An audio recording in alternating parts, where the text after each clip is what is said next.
What up, guys? That Comic Awesome here, doing another review, doing Spider-Man number 240, and this is Bendis' farewell to Miles, the character he created, put his stamp on, drug with him, cross-universe, is now, he's saying goodbye to him. He's saying, farewell while I go to greener pastures and write Superman in a bland way.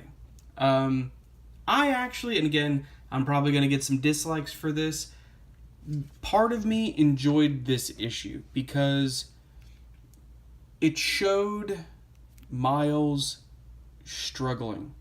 It showed him having a hard time, and not like a hard time, that I can't make up, which prep school I want to go to, or I can't decide if I still want to be Spider-Man or if I want to go off and do my own thing.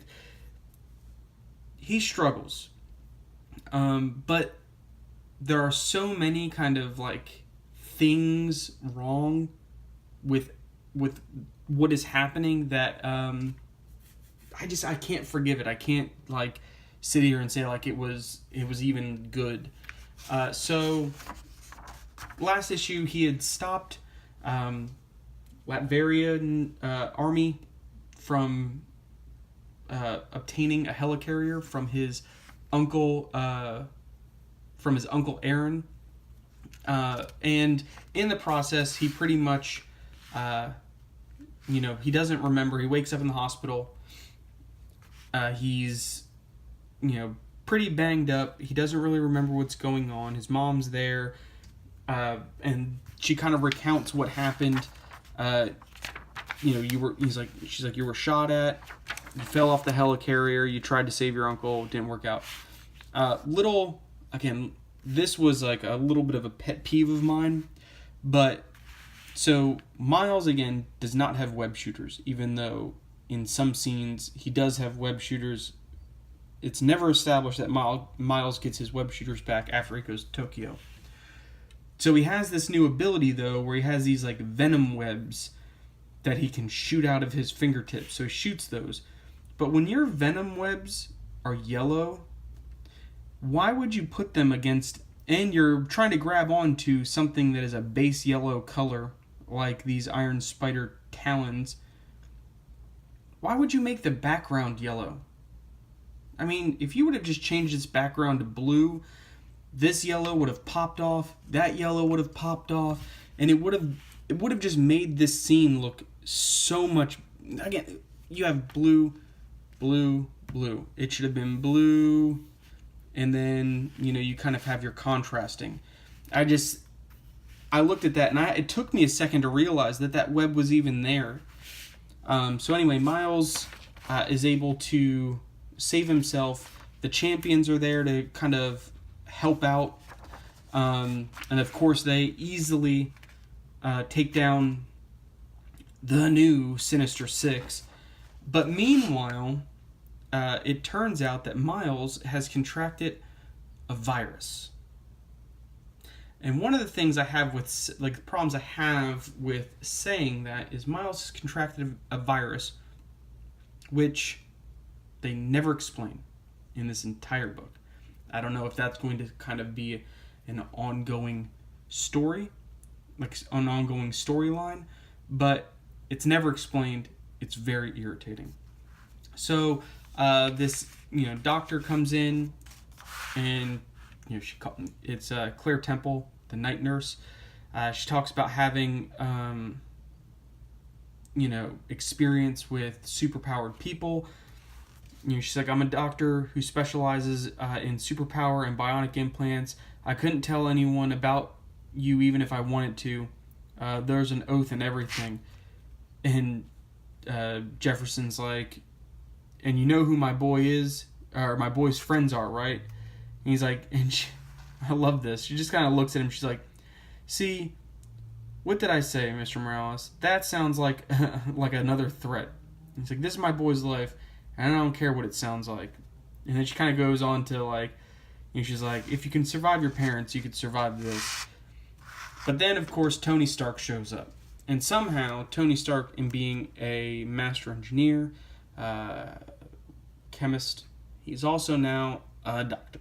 So he wants to do lab work on Miles, and he promises to make him better. Even though it's not clear that ever happens. There's a kind of a nice scene with the champions, and again, like, Miles is getting worse. He's obviously not in the best shape. Kind of just has his friends there, but again, it kind of shows like, hey, this is a person, and he is not well, which is the makings of a hero. Somebody who is not well, who overcomes adversity to then be a hero. And by adversity, I mean like tragedy, not I was born a certain, I'm Black Latino. That's not the adversity that makes a hero, unless you deal with something that really like hits home with something like that. Miles is a smart kid. He goes to a prep school. His parents his dad's an ex-spy, so he really hasn't faced any adversity in his life. But this seems like maybe it could spark something.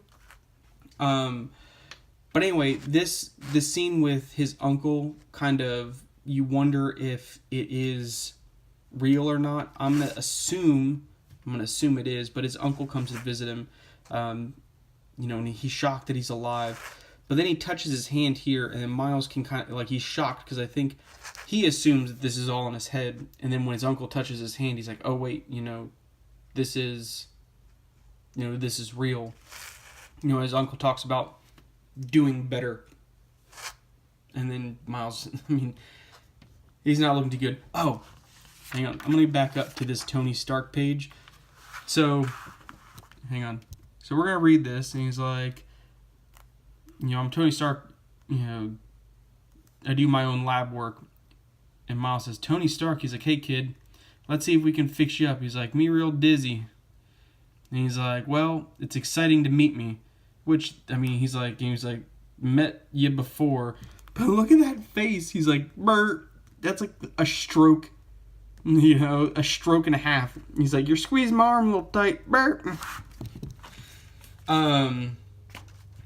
There's also a really good scene with Genki and the fact that, like, Pete has been outside of his window watching him since he got there. I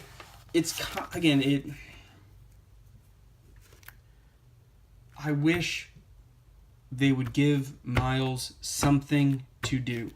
I wish Miles really had a struggle ahead of him other than, I have too many life choices to make. I want there to be something to where I go, man, this guy needs to, step up and be the guy. He's constantly having the choice to step up and then never doing it. Just backing out or wimping out or just not anything. But yeah, that's my thoughts. This is the last Bendis issue. I can't remember who's taking over. Kelly Thompson, maybe? I don't know. But we'll see how that goes after this. Subscribe over here. Watch some more videos. Hit me up in the comments. Let me know what you guys think. And I'll see you next time.